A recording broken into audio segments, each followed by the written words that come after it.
안녕하세요. 커피앤톡입니다. 오늘도 와주셔서 감사드리고요. 바로 사연 읽어보겠습니다. 안녕하세요. 요즘 아침 저녁으로 날씨가 많이 더운데 모두들 건강 조심하시길 바라며 제 이야기를 해볼까 합니다. 저는 남편 사랑 듬뿍 받으며 결혼 생활을 즐기고 있는 올해 결혼 3년 차에 접어든 30대 중반의 여성입니다. 얼마 전까지만 하더라도 이 채널에 올라온 여러 사연들을 들으면서 시집살이 관련 이야기가 나오면 마치 제 이야기 같아 감정 몰입하며 시댁욕 박박하던 사람이었는데 제가 기막힌 사연으로 이렇게 직접 사연글을 작성하여 소개하게 될 줄은 몰랐네요. 솔직히 이번 일을 겪으면서 사람 인생 어떻게 달라질지 아무도 모르는구나를 몸소 깨닫게 되었어요. 얼마 전까지만 하더라도 고된 시집살이에 세상 죽은 얼굴을 하고 다니고 정말 힘들 때는 나쁜 생각을 하기도 했었어요. 아무리 남편에게 사랑을 듬뿍 받는다고 해도 도저히 버티지 못하겠다는 생각에 이혼을 하려고 굳게 마음을 먹기도 했었죠. 하지만 지금은 제 인생이 180도 달라지게 되었고 저를 구박덩어리로 만들었던 시어머니와 시누이는 풀이 죽어서 이리저리 고양이처럼 제 눈치를 살피는 모습을 보니 한편으로는 안쓰럽기도 하고 한편으로는 그동안 제가 당한 것들이 있으니 고소한 마음이 있네요.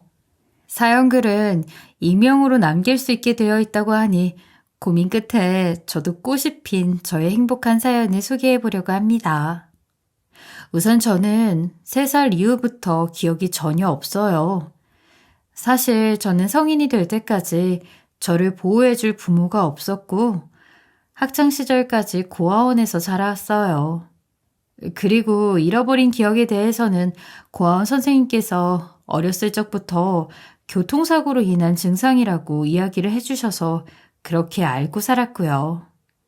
그동안 살아온 고아원에서는 제가 대학교에 진학하지 않으면 19살 이전에는 시설에 나와야 하는데 부모가 있지만 이곳에 맡겨진 친구들은 그래도 용돈을 조금씩 보내주셔서 그나마 대학교에 진학할 수 있었는데 저는 아예 부모가 없다 보니까 아무리 국가 지원이 된다고 해도 대학교 진학은 일찌감치 포기하고 시설에 나와 살게 되었어요. 지금까지도 고아원에서 살았지만 혼자 잘 해내왔고 당연히 독립을 해서도 큰 문제 없이 지낼 수 있을 것 같다는 생각을 했었는데 막상 국가에서 얼마씩 지급을 받게 되지만 시설에서 지원받는 부분이 아예 끊기게 되고 그나마 있던 보호자도 없어지게 되고 직업도 없다 보니 처음에는 막막함이 많았습니다. 친구가 있다면 어떻게 도움이라도 요청해 볼 텐데 저의 경우에는 고아라는 이유로 학창시절 내내 왕따를 당해서 성격만 소심해지고 마음 터놓을 친구 한 명 없었어요. 그렇다 보니 시설에서 나온 이후 저는 성인이 될 때까지 방황만 하며 지냈었는데 그래도 다행히 20살 이후부터는 이렇게 지내다가 객사하겠다 싶은 생각에 비록 월세방이지만 국가 지원을 받아가며 하루에 아르바이트를 3개씩 하면서 생계를 이어나갈 수 있었어요. 그래도 열심히 사는 사람한테 복이 온다더니 1년 이상 꾸준하게 아르바이트를 했던 업체 대표님이 힘든 상황에도 열심히 일하면서 살아가는 모습을 잘 보셨던 것인지 지인분 회사에 추천을 해주셔서 인턴으로 취직을 해서 나름 안정적인 직장을 가질 수 있게 되었어요. 물론 인턴이다 보니 계약직으로 기간이 끝나면 회사에서 나가야 되겠지만 열심히 한다면 대표님께서도 정직원으로 채용을 하실 생각도 있다고 하셨고 만약 정직원으로 채용이 불가능하더라도 이 경력으로 바탕을 삼아서 다른 회사에 취직할 수 있는 것이었기에 일하는 것이 개인적으로는 너무 행복한 일상이었어요. 물론 그동안 열심히 하던 아르바이트는 모두 그만둘 수밖에 없었지만 그래도 안정적으로 따박따박 월급이 들어오니 더 이상 생활고는 겪지 않아도 된다는 생각에 성공한 인생 같았어요. 그렇게 저는 회사에 출근을 하여 일을 하게 되었고, 우연히 제 사수로 지금의 남편을 만나게 되었는데요. 당연히 처음에는 회사 선후배 그 이상도 그 이하도 아니었으며, 학창 시절의 안 좋은 추억 때문에 성격이 내성적이다 보니 회사에 들어간 지 약 5개월 정도가 되었어도 서로 메신저로만 대화를 하는 수준이었어요. 하지만 시간이 약이라는 말이 있듯이 어느 정도 시기가 지나고 믿을 수 있는 사람이라는 것을 확인하니 마음을 열 수 있게 되었어요. 회사 선후배이자 사수이다 보니 업무적인 연락을 많이 하게 되면서 따로 노력하지 않아도 자연스럽게 친해지게 되더라고요. 그러면서 시간이 날 때마다 저녁도 같이 먹고 야근도 같이 하는 날이 늘어나게 되었고, 어느 순간 지금의 남편이 저에게 좋아한다며 고백을 했습니다. 남편이 평소 장난을 많이 치는 편이니까 처음에는 당연히 장난으로 던진 말이라고 생각했어요.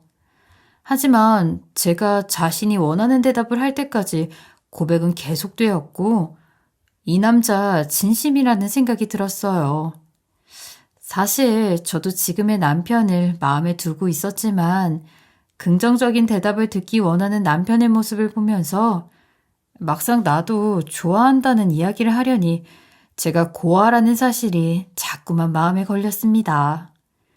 그렇다고 이야기를 하지 않고 만나자니 남편과 제가 나이 차도 있는데 혹시라도 더 좋아져서 결혼까지 생각하게 되었을 때 고아원에서 자랐다는 사실을 고백하게 되면 나에게 실망과 배신감을 느끼게 되지 않을까 하는 생각이 들었어요.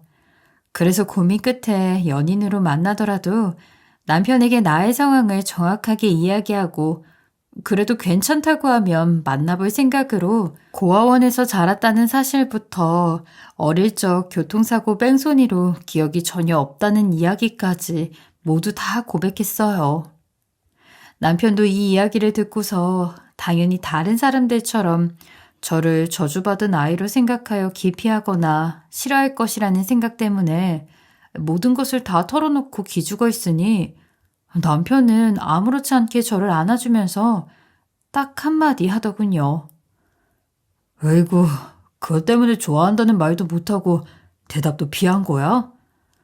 그게 뭐 중요하다고 걱정부터 해. 사실 저의 예상과는 달라서 남편의 반응이 처음에는 당황스러웠지만 막상 아무렇지 않게 이렇게 대답해주니 고맙기도 하고 좋은 사람이라는 확신이 들었습니다. 당연히 그날부터 사귀기로 하고 맛있는 거 먹으러 가자는 남편의 말에 쫄래쫄래 쫓아가서 이런저런 이야기를 많이 했었어요. 그러다 남편이 그동안 친한 친구한테도 얘기하지 않은 비밀 하나 알려줄까? 이러면서 자신의 비밀도 고백하겠다고 하더군요. 저는 당연히 또 장난을 치겠구나 싶었어요. 하지만 이야기를 들어보니 생각했던 것보다 남편의 인생도 힘들었겠구나, 나만 힘든 것이 아니었구나 하는 생각이 들었어요. 알고 보니 남편은 재혼 가정에서 자란 사람이었고 어렸을 적부터 아버지 앞에서만 잘해주고 뒤에서는 구박하던 새어머니로 인해서 많은 스트레스를 받으면서 살았다고 해요. 특히 아버지가 재혼을 하게 된 이후에 이복 여동생이 태어나면서 그나마 잘해주시던 아버지의 사랑도 빼앗겼다고 이야기를 했어요. 그래도 다행히 성인이 되고 나서 독립을 하여 우울증이 해결되고 상처받은 마음이 점점 회복하게 되었으며 새어머니가 그동안 남편에게 했던 못된 행동들에 대해서 알게 되신 아버지께서 남편에게 힘들었던 것을 몰랐다고 미안하다고 사과를 하셨대요. 그 이후 조금씩 어색하던 부자 사이가 가까워졌다고 하고요.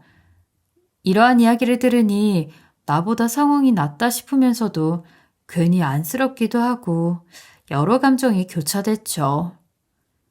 이렇게 서로의 비밀을 하나씩 이야기하고 나서 저와 남편은 더더욱 가까워지게 되었어요. 물론 회사이던 마찬가지겠지만 사내 연애는 좋게 보지 않기 때문에 비밀로 하며 만나기로 약속했고 그러다 보니 회사에서는 선후배, 그리고 퇴근 이후에는 누구보다 가까운 사이로 나름 재미있는 연애 생활을 했어요. 그렇게 저와 남편은 약 5년가량을 연애하게 되었고, 저는 정직원이 되어 더더욱 안정적인 생활을 할 수 있게 되었습니다. 그러다 보니 남편은 조금씩 저에게 결혼에 대한 이야기를 꺼냈어요. 처음에는 걱정부터 앞섰으나 남편은 믿을 수 있는 모습을 꾸준히 보여주었기에 저도 제2의 행복한 생활을 위해서 남편과 결혼을 하기로 약속했어요. 그리고 남편의 집에 인사를 드린 후 빠르게 식을 올리기로 결정했습니다. 물론 제가 고아라는 것을 시댁 측에서 싫어하시지 않을까 하는 걱정도 있었어요. 물론 남편은 저의 사정을 다 알고 있었고 시댁 측에도 미리 이야기를 해두었으니 걱정하지 말라고 당연히 좋아하실 것으로 안심을 시켜주었지만 앞으로 며느리가 될지도 모르는 상황에서 마냥 편하게 생각을 할 수가 없었어요. 그래도 다들 괜찮다고 집에 인사 오라고 하셨다니 용기 내서 이것저것 선물을 사들고 인사를 가게 되었는데요.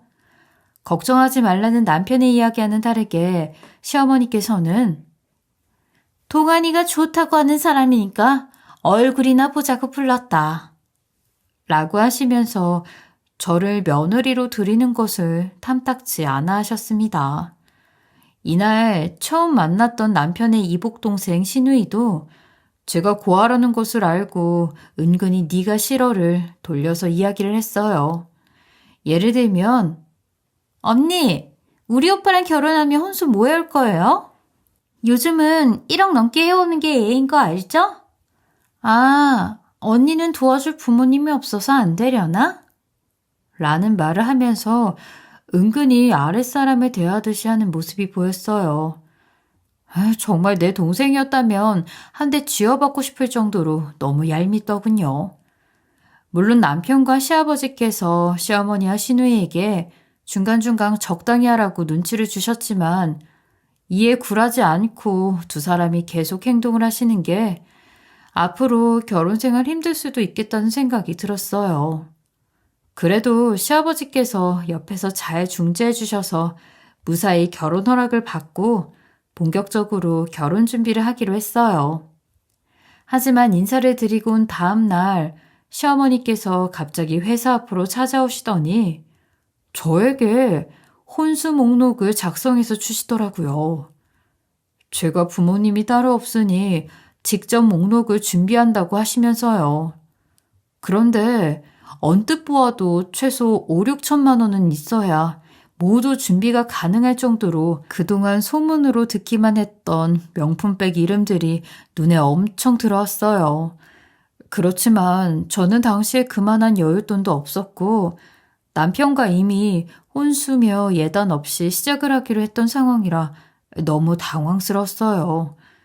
그래서 저는 잠시 고민을 하다가 시어머니께 어머니, 정말 죄송하지만 저와 동환 씨는 이미 혼수랑 예단은 서로 챙기지 않고 작게 시작하기로 합의를 봤어요. 저도 마음 같아서는 원하시는 대로 혼수 멋있게 준비해 가고 싶지만 어머니께서도 이미 알고 계시는 것처럼 저는 도움을 주실 부모님도 안 계시고 혼자 힘으로 살아왔기 때문에 명품백을 여러 개 구입할 정도로 여윳돈을 가지고 있지 않습니다. 아들 결혼시키면서 서운하실 수 있다는 거 저 너무 잘 알고 있는데요. 어머니께서 혼수 없이 저를 받아주신다면 제가 동환 씨와 잘 살면서 효도할 수 있도록 하겠습니다. 이렇게 정중하게 말씀을 드렸어요. 하지만 시어머니께서는 나 그동안 동안이 내 자식도 아닌 거 이만큼 키우느라 힘들었고 이제야 보상받나 했더니 어디서 이런 게 굴러들어와가지고 고하면 결혼은 꿈꾸지 말아야 하는 거 아니야? 나 이번에 혼수 못 받으면 결혼 안 시켜. 어디 주변 창피해서 열심히 키운 아들 결혼시킨다고 얘기 꺼내겠니? 라며 이야기를 하셨어요. 솔직히 이 문제를 어디서부터 어떻게 해결을 해야 하는지, 결혼은 무사히 할 수 있는 건지 막막함이 들었어요. 고민하다가 나름대로 해결 방법을 찾아보았으나 도저히 혼자서 해결을 할 수 없는 문제라서 결국 저와는 인연이 아니라고 판단하고 남편에게 결혼 다시 생각해보자고 이야기를 했습니다. 그랬더니 남편은 대체 왜 그러냐며 하나하나 캐묻다가 제가 끝까지 답을 하지 않자 갑자기 휴대폰을 들고 나갔다 오더라고요. 그 모습을 보며 저는 도대체 뭐라는 건가 했었는데 알고 보니 이 문제를 시아버지께 상의를 한 것이었어요. 빠르게 전화를 하고 해맑게 웃으면서 다가오더니 문제 해결 끝. 결혼식 없자는 말 한 번만 더 하기만 해봐. 이러면서 밥이나 먹으러 가자고 하는 겁니다. 제가 제일 좋아하는 떡볶이 집으로 끌고 갔고요. 나중에 시아버지를 통해서 들었는데 남편이 전화해서 유이 정말 착하고 성실한 아이예요. 그동안 아버지가 저 힘들게 한 거 다 퉁쳐드릴 테니까 새엄마 좀 설득해 주세요. 하며 이야기를 했다고 했어요. 시아버지께서는 남편의 SOS 전화를 받고 이게 대체 무슨 일인가 시어머니를 추궁하셨고 결국 시어머니께서 혼수해오지 않으면 결혼 안 시킨다고 했다고 전해 들으셨다고 해요. 시아버지께서는 이 이야기를 들으시고는 남편은 내 아들이니 결혼도 내가 결정한다고 엄포를 놓으셨고 결국 저희는 예정대로 무사히 결혼을 할 수 있게 되었어요. 시아버지께 이와 같은 이야기를 전해 들으니 남편이 저와 결혼하기 위해서 얼마나 많은 노력을 했는지 눈에 보여서 눈물이 다 나오더라고요. 물론 결혼 전부터 시어머니와 갈등이 있었으니 혹시나 시집살이를 당하지 않을까 하는 걱정도 있었는데요. 다행히 며느리 사랑의 시아버지라고 한동안은 시아버지 뒤에 숨어 시집살이 없이 큰 눈치 보지 않고 시댁을 왔다 갔다 할 수 있었어요. 하지만 불행은 갑작스럽게 다가온다는 말이 있더니 제가 결혼한 지 1년도 되지 않아 시아버지께서 심근경색으로 갑작스럽게 돌아가시게 되셨어요. 그동안 부모의 사랑을 한 번도 느껴보지 못하다가 결혼을 했고 시어머니 사랑은 받지 못했어도 시아버지 사랑은 듬뿍 받으면서 부모의 마음이 이런 거구나라는 것을 알았는데 갑자기 이런 일이 생기니 남편도 저도 한동안 멍하니 있다가 또 울다가 슬퍼하면서 지냈던 것 같아요. 그런데 문제는 시아버지가 돌아가신 후 얼마 지나지 않아 시어머니와 시누이가 180도 변했다는 것이에요. 든든하게 자리를 지키시던 시아버지께서 돌아가셨으니 눈엣 가시였던 저를 뒤늦은 시집살이를 시키기 시작했어요.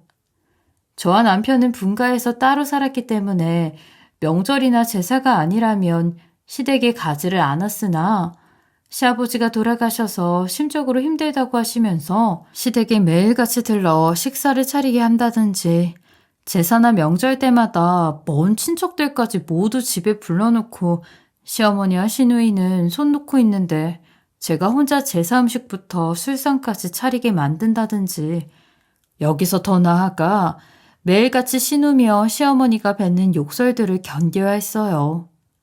이 외에도 남편이 매달 용돈 겸 생활비를 드리고 있음에도 불구하고 시누이 유학 보내겠다고 하시며 남편 몰래 그 모든 비용을 지불하라는 등의 이야기도 했어요.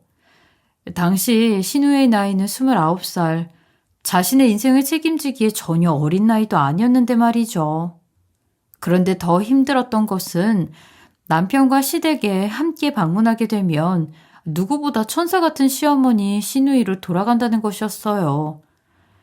눈엣 가시인 며느리를 무척이나 아끼는 것처럼 제가 좋아하는 음식들을 가득 차려놓고 아낌없이 용돈도 투척하시면서 남편과 놀러 다니라고 그렇게 말씀하셨거든요. 그러니 남편은 당연히 시어머니 시누이와 정말 가족이 되었다며 안심하고 있었고 저는 이러지도 저러지도 못한 채 남편에게 현재의 상황이 어떤지 한마디도 못 뱉고 혼자 끙끙 앓고 있었어요. 매일같이 빼놓지 않고 시댁에 가서 이런저런 수모를 당하면서도 남편에게 당신이 사랑하는 여자가 이러한 상황에 있다고 도와달라고 한마디도 못하는 제가 밉더라고요. 또 언제까지 이렇게 살아야 하는지 막막하고 정말 답답했어요. 이렇게 내 편을 들어주는 사람 한 명도 없이 몇 개월을 혼자 버티다 보니 저도 사람인지라 결국 우울증이 왔어요. 제가 워낙 외로움도 많이 타고 고아로 자라다 보니 또 버려질 것 같은 불안함이 극도로 치솟았죠. 많은 분들은 절 이해하지 못하시겠지만 부모 없이 자란 저는 정말 힘이 들었어요. 그래서인지 더 이상 버티지 못할 것 같다는 생각에 모든 것을 다 놓아버려야겠다는 마음도 먹었었어요. 하지만 사람은 죽으라는 법 없다더니 우연히 경찰서에서 걸려온 전화 한 통으로 인해서 보잘것없는 제 인생이 활짝 피게 되었고 그동안 저를 괴롭히던 시어머니와 시누이의 코를 납작 눌러줄 수 있었어요. 그동안 한 번쯤 저를 낳아주신 부모님을 찾고 싶다는 생각은 했지만 찾는 것이 쉽지 않아서 당연히 돌아가셨거나 저를 찾기를 원하지 않는구나 하고 유전자 등록만 해놓고 포기하고 있었거든요. 하지만 저를 낳아주신 부모님께서도 간절하게 잃어버린 딸을 찾고 싶으셔서 이런저런 방법을 다 쓰셨고 우연히 경찰서에 유전자를 등록하면 대조하여 확인해 볼 수 있다는 사실을 알게 되어 시도했는데 제가 친딸로 나왔던 것이었어요. 처음에 저는 부모가 없다는 이유로 이런저런 수모를 다 겪었는데 왜 이제야 나타났을까 하는 원망스러운 마음과 나에게도 부모가 있구나 하는 생각으로 떨리는 마음을 붙잡고 부모님을 만나서 대화를 나누게 되었는데 알고 보니 저는 부모님께서 버리신 것이 아니라 어렸을 적에 놀이공원에 놀러 갔다가 눈 깜짝할 사이에 제가 없어져 버려서 이런 상황이 생겨난 것이었어요. 제가 없어졌을 당시 지금처럼 미아 방지 등록 시스템이 잘 갖추어져 있지 않았고 유전자를 대조하는 방법 또한 쉽게 할 수 없었기 때문에 저를 찾을 때까지 오랜 시간이 걸렸던 것이었어요. 담당 경찰관님의 이야기에 따르면 제가 기억상실증으로 인해서 제대로 된 기억을 하지 못했던 것도 오랜 시간이 걸린 이유 중 하나일 것이라고 했어요. 그래도 이렇게 부모님을 살면서 만날 수 있으니 너무 행복했습니다. 물론 남편도 너무 좋아라 했고요. 당연히 시어머니와 시누이도 축하해 줄 것이라고 생각했는데 막상 좋은 소식을 알려드렸더니 오히려 유산은 얼마나 준다든? 이렇게 이야기를 하시더라고요. 솔직히 그동안 시댁 식구이지만 나름 친어머니처럼 그리고 친동생처럼 챙기고자 노력했는데 냉담한 반응이 돌아오니 서운하기도 하고 충격적이기도 했어요. 사실 최근에 만난 친부모님께서는 동남아에서 굉장히 큰 한국 식당을 운영하시는데 저를 잃어버렸을 때도 잠시 한국에 나왔다가 놀이공원에 들렀던 것이었고 일 때문에 다시 동남아로 돌아가 매년 왔다 갔다 하며 저를 찾아보셨다고 했어요. 하지만 몇 년간 저를 찾아보아도 자그마한 소식조차 들을 수 없자 결국에는 좋은 곳으로 갔나 보다 하며 거의 포기하고 계셨다고 해요. 그러다 우연히 친구분의 권유로 인해 유전자 검사를 하게 되셨던 것이고 다행히 저를 만날 수 있게 되었으며 정말 어렵게 찾은 친딸이기에 부모님께서는 이것저것 모두 챙겨주시려고 노력하셨어요. 특히 저희 시댁과 남편에 대해서 많이 궁금해하셨는데 혹시라도 나중에 만나 뵙게 되면 금방 알게 되실 것 같아서 그동안의 일들을 모두 말씀드리게 되었습니다. 남편은 어떻게 만났는지, 저는 어떻게 살아왔는지, 그리고 시어머니와 시누이는 어떤 사람인지 솔직히 말씀드리면서도 어렵게 만난 부모님께서 상처를 받으시지는 않을까 하는 걱정도 있었어요. 그런데 생각 외로 담담하게 들어주셨어요. 제 이야기가 모두 끝나자 아버지는 딱 한마디 하셨어요. 그렇게 시어머니와 시누이가 괴롭혀왔는데도 아직도 남편을 사랑하니? 아버지의 질문을 듣고 저는 0.1초의 고민도 없이 네, 시댁 식구들은 밉지만 남편은 정말 사랑해요. 놓치고 싶지 않아서 지금까지 그 수모를 겪고도 참아왔어요. 아버지와 어머니께서는 고민을 하시다가 그럼 남편과 엄마 아빠 사는 나라로 가서 사는 것이 어떠니? 라고 했어요. 사실 이런 전개가 될 줄은 전혀 몰랐었는데 막상 생각해보니 여기서 힘들게 시어머니 시누이 눈총 받으면서 사느니 남편을 설득해서 함께 가는 것도 나쁘지 않겠더군요. 그래서 집에 들어가자마자 남편과 이 문제에 대해서 상의를 했어요. 하지만 예상외로 남편은 지금 회사의 일이 너무 좋다고 저에게 오히려 가지 말자고 이야기를 하더라고요. 사실 이 순간만큼은 제 마음도 몰라주고 단칼에 금덩어리를 잘라버리는 남편이 미웠어요. 하지만 어쩌겠나요? 저는 이미 결혼했고 아무리 오랜만에 만난 부모님이 좋아도 제 자리는 한국에 있는 것을 알고 있었습니다. 그래서 고민 끝에 부모님께 해외에는 못 가겠다고 이야기를 드렸어요. 솔직히 부모님께서도 많이 서운해 하셨지만 다른 제안을 하셨어요. 부모님께서 운영하시는 식당이 이번에 한국 시장에 진출을 하게 되고 지사가 세워질 예정이 있다고 하시면서 모르는 사람에게 맡기느니 회사 경험이 있는 딸인 제가 직접 맡아서 한번 운영해보는 것은 어떻겠냐고 하셨습니다. 솔직히 저는 회사 경험은 있지만 운영에 대한 전반적인 내용은 모르고 있어 걱정이 이만저만이 아니었어요. 그래도 다행히 아버지께서 믿고 맡길 수 있는 사람을 해외에서 보내주시겠다고 하더군요. 그래서 고민 끝에 제가 대표로 그 식당을 운영해보기로 했어요. 이뿐만이 아니라 아버지께서는 저를 만나면 주시려고 했다면서 아파트를 넘겨주셨고 유산 중 일부분을 함께 주셨어요. 솔직히 갑자기 꿈에도 못 꾸던 돈과 명예를 한 번에 받으니 혼란스럽기도 하고 어떻게 관리를 해야 하나 하는 걱정도 됐어요. 그래서 처음에는 저와는 어울리지 않아서 돈과 아파트는 받지 않으려고 했었는데 아버지께서 혹시라도 중간중간 한국에 들어오면 딸 집에서 맛있는 것도 얻어먹어야 하지 않겠냐며 기어코 주셔야 마음이 편하시다고 넘겨주셨어요. 그래서 감사하게 받아서 저와 남편은 그 집으로 들어가서 살게 되었답니다. 그런데 문제는 여기서 끝나지 않았어요. 시댁 식구들에게 이 일을 알려야 하나 말아야 하나 고민이 있었거든요. 돈 욕심 많은 사람들이라 제가 이런 상황이 된 것을 아신다면 어떻게 해서든 뺏으려고 할 것을 너무도 잘 알고 있었기 때문이었어요. 하지만 남편도 알고 있는 이상 이야기를 하지 않을 수 없어서 유산 이야기는 하지 않고 아버지 회사에 취직을 했고 집만 받았다며 이야기를 드렸어요.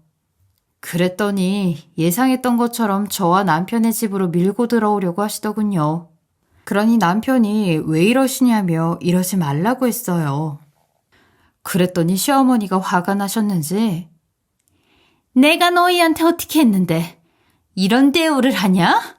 이 배은망덕한 동네 사람들 여기 보세요. 며느리가 부자 부모 만나더니 시어머니 무시하네요. 라고 하시며 소리를 고래고래 지르시더군요. 남편도 창피하게 왜 이러냐며 그냥 가시라고 했고 저는 참다 그동안의 일을 다 터뜨렸습니다. 결혼할 때 시어머니라는 사람이 어떤 이야기를 했는지 그리고 시아버지가 돌아가시게 되면서 내가 어떤 대우를 받으면서 살았는지 하나도 빼놓지 않고 다 이야기를 하며 그동안 몰랐을 남편에게도 선포를 했죠. 그러니 남편도 당황했는지 시어머니 그리고 신우에게 정말 유이 괴롭히면서 사셨어요? 대체 왜요? 본인 아들 아니랍시고 저한테 한 것으로도 모자랐어요? 그러면서 무슨 염치로 이 집에 들어와 산다는 거예요? 당장 나가요. 이 이야기가 정말이라면 저도 앞으로 당신들 안 봐요. 문틈 사이로 얼핏 들어보니 시어머니는 그제서야 아차 싶으셨던 건지 갑자기 저에게 사과를 하시며 나가시더군요. 남편도 당연히 그동안의 일 몰라줘서 미안하다며 사과를 했고요. 실제로 이 일 이후 남편은 시댁 식구들과 연락을 끊고 살았습니다. 그래도 열심히 키웠던 아들이 이렇게까지 이야기를 하니 시어머니와 시누이는 그 사건 이후 저희 집에서 살겠다는 이야기는 하지 않았어요. 이제야 평화를 되찾았다 싶었습니다. 다시는 힘든 일 없고 저도 아버지께 받은 식당 일 열심히 하면 되겠다 생각했는데 그 평화는 오래가지 않더군요. 제가 돈을 잘 버는 것을 알게 된 시어머니가 빚이 너무 많아서 힘들다며 저희 식당 청소부 면접으로 왔더라고요. 시어머니 보고 기절할 뻔했습니다. 아마도 제가 사장으로 있는 곳이니 당연히 취직이 될 것이라고 믿고 면접을 보러 온 듯 했어요. 그래서 고민 끝에 면접 보러 온 시어머니를 채용하지 않았는데 소식을 들으셨는지 갑자기 안 오던 연락이 오더군요. 지금 집도 경매로 넘어갈 예정이라 뭐라도 해야 빚을 갚을 거 아니냐고 하시며 큰 거 바라지 않을 테니 제발 청소부 일이라도 시켜달라고요. 하지만 시어머니와 또 엮이게 되면 똑같은 악몽이 시작될 것 같아서 애걸복걸하는 시어머니의 부탁을 단칼에 거절하고 연을 끊었습니다. 나중에 알아보니 집은 이미 경매에 넘어갔고 시어머니는 알바로 시장에서 생선 파는 일을 하고 계신다고 하더군요. 그래도 남편에게는 있었던 일들을 알려줘야 할 것 같아서 이야기를 했더니 남편도 잘했다면서 시어머니가 어떻게든 잘 해결하겠지 하고 말았어요. 저는 이번 일을 경험하면서 돈이 생기니 사람도 한순간에 확 변해버린다는 생각이 들어 약간은 씁쓸한 마음이 들었어요. 그런 못된 심보를 쓰지 않았더라면 아마 지금쯤은 서로 다 좋을 텐데 말이에요. 그래도 저는 내 인생을 끝까지 포기하지 않고 버티니 버틴 자에게 행운이 온다는 것도 알게 되어 앞으로도 남편과 으쌰으쌰하며 끝까지 식당 일과 결혼 생활까지 잘 해내려고요. 여러분들도 모두 인생이 주는 큰 행복을 찾아보시면 좋을 것 같습니다. 저의 긴 글 들어주셔서 감사합니다. 지금까지 커피앤톡이었습니다. 오늘도 끝까지 함께 해주셔서 감사하고요. 저는 다음 영상으로 또 찾아뵙겠습니다.